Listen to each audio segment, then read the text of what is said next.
Welcome back, viewers, to Madness to the Method. This is another Mad review, and the lens I have to show you today is the Soligor 28mm wide auto f2.8, or rather this is the case that it comes in. Hang on, because duh. This is the Soligor 28mm wide auto f2.8. This is a, look at it, typical 1970s vintage all metal prime lens. Look at that focus ring, it's absolutely, ooh, it just feels smooth and beautiful and new. This lens is what, 45, 50 years old now. And it's in very fine shape. It comes with all its original caps in the case. These are the original caps. And you wouldn't believe that this lens only cost me $5. Seriously, $5. That's one of these. $5. I found it in a junkyard in the back of an abandoned fridge. And the guy around the place said, yeah, you can have it, $5. No worries, I'll take it for that. It's worth a punt. Now, I don't know how many lens elements are in it. Usually lenses like this typically have about 5 elements, sometimes 6, if you're lucky. I mean, the higher end Nikons will have about 8 elements. But this is a third-party lens meant to be El Cheapo for cash-strapped photographers. So you're not going to get more than 5. And it's single-coated, which in the 1970s, I mean, they had multi-coating even then, but still, it's a cheaper lens. Look at it. As you can see, the ring turns smoothly and beautifully. Click stop apertures from 22 to 2.8. Absolutely lovely, and yes, we have the aperture switch there. It stops down perfectly, it works perfectly, there's no fungus, there's no haze. It absolutely presents as new. I cannot fault this lens at all. Pretty good for $5, don't you reckon? Now, Soligor, in case you were wondering or not, was originally a trademark of the American Allied Impex Corporation, which used it from about 1956 for lenses and later cameras imported from Japan. Among the first products that they introduced was the Miranda T cameras and, of course, Soligor lenses. Duh. Most commonly accounted Soligor branded lenses are, of course, manufactured in Japan, and this one does indeed say in the back, lens made in Japan. Duh. Because that's where all the cheap stuff came from back then. Japan took a long time to actually get recognised as good as the stuff from Germany.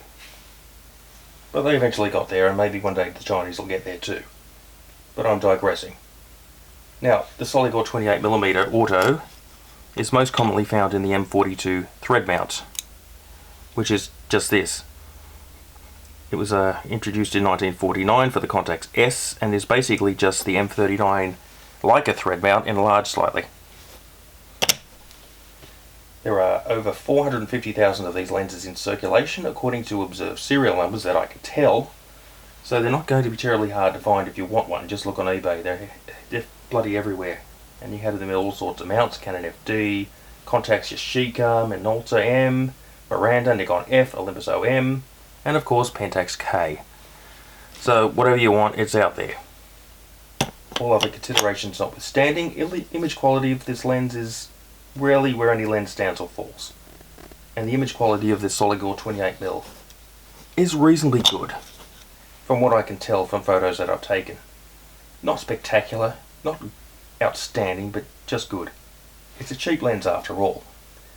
Back in the day, we didn't have all the, we didn't have eBay, we didn't have all the plethora of cheap second-hand lenses that we've got today, and there was an opening in the market for us cash-strapped photographers, so we had companies bringing in all this third-party stuff for the lower end of the market, which is why it's so cheap and plentiful today. I mean, Jesus, they're just giving this away sometimes. Literally giving it away. Wide open. You put it wide open.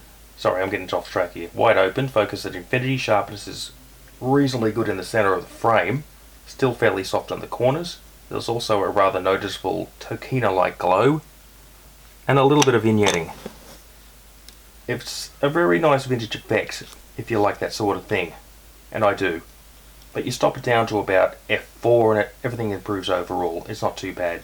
Colour rendering, because it's single coated, is fairly neutral.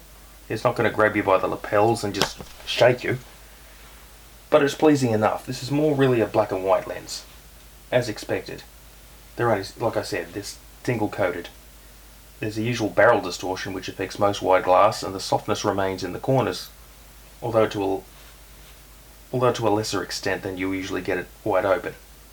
And of course, when you get to about f11, diffraction sets in and, well, sharpness falls.